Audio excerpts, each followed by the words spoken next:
किस किस के साथ ऐसा हुआ? कहाँ खड़ा करें? कभी महाराज जी ने पूछा हो कैसे हैं आप?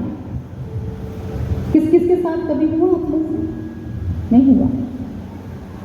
एक बार जिस घटना को हम सुना रहे हैं, तो वो गुरु भाई जब महाराज जी ने कहा क्या समाचार है तेरा, तो वो भाई परेशान था अपनी परिस्थितियों से। तो उसने कहा महाराज जी बहुत परेशान हूँ मैं, बहुत दुखी हूँ, बहुत समस्याएं हैं जीवन में, थक गया हूँ मैं। तब महाराज जी ने उसे कहा क्यों उदास होते हो, क्यों निराश होते हो? तुम्हें पूर्ण गुरु मिला है, तुम्हें पूर्ण ज्ञान मिला है। महाराज जी उसे समझा रहे हैं कि तुम्हें सच्चा गुरु मिला है, उदास नहीं होना, निराश नहीं होना।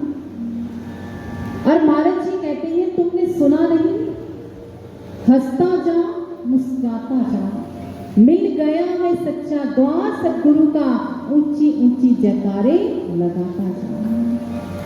महाराज जी ने कहा हंसता जा मुस्कुराता जा, तुझे सच्चा द्वार मिल गया है और ऊंचे ऊंचे जयकारे लगाता जा। तू उदास नहीं होना, हमेशा हम तुम्हारे साथ हैं, कितनी भी विषम समस्याएं होंगी हम तुम्हारे साथ साथ रहेंगे, कभी घबराना नहीं। ये परिस्थितियां बेशक तुम्हें तोड़ना चाहती हैं, लेकिन तुम्हारा गुरु तुम्हें संवार देगा, तुम्हारा गुरु तुम्हें सजाएगा। इसलिए एक भक्त ने बहुत सुंदर कहा, तुमने किए पूरे अरमान हमारे, हम भी करें पूरे अरमान तुम्हारे।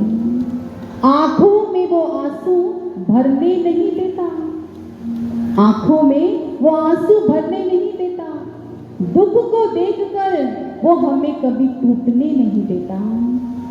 अगर परिस्थितियां मुझे तोड़ना भी चाहें, अगर परिस्थितियां मुझे तोड़ना भी चाहें, टूट कर भी वो मुझे बिखरने नहीं देता।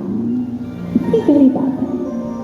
अगर मैं कहीं टूटना भी चाहूं तो मेरा सद्गुरु इतना सामर्थ्यवान है, वो मुझे कभी बिखरने नहीं देता, क्योंकि उसके हाथ इतने विशाल हैं कि वो मुझे थाम लेता है। बस विश्वास अपने गुरु पर रहे। एक बार एक गुरु भाई जो अपनी पत्नी के साथ बाइक से कहीं जा रहे थे, अचानक से एक्सीडेंट हुआ और उनकी पत्नी को ब्रेन में चोट आई। और उस चोट के कारण क्या हुआ, उनका ट्रीटमेंट करना था, लेकिन वो बहन प्रेग्नेंट थे। डॉक्टर ने कहा कि अगर हमने इन्हें दवाइयां दी तो जो शिशु अभी जन्म नहीं लिया है उसको समस्या ना हो जाए, इसलिए हम ज़्यादा हैवी डोज भी नहीं दे सकते। तो उन्होंने कहा कि चलो जैसे भी है आप ट्रीटमेंट करें, जैसा है। उस बच्चे को बचाना था, इसलिए उनकी पत्नी को कोई भी ऐसी हैवी डोज नहीं दी गई। समय बीता, बच्चे ने जन्म लिया, बच्चा स्वस्थ है, लेकिन उनकी पत्नी को क्या हुआ, प्रॉब्लम होने लगी, क्योंकि डॉक्टर्स ने कहा था कि इनको जो चोट लगी है ब्रेन में वो क्लॉट है और हो सकता है इन्हें फिट्स भी पड़े। लेकिन हुआ क्या, वो समय तो 1 साल गुजर गया, लेकिन साल के बाद उनको दर्द होना शुरू हुआ। तो उन्होंने एमआरआई के लिए सोचा, लेकिन पैसे नहीं थे एमआरआई कराने के लिए। तो उनके घर में उन्होंने महाराज जी के नाम की गुल्लक लगाई हुई थी।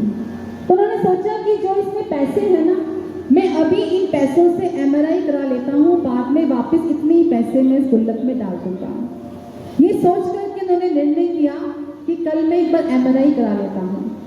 अब रात में महाराज जी उनके स्वप्न में आए, दिव्य स्वप्न में, और महाराज जी ने कहा तू सेवा नहीं करता, तू साधना नहीं करता।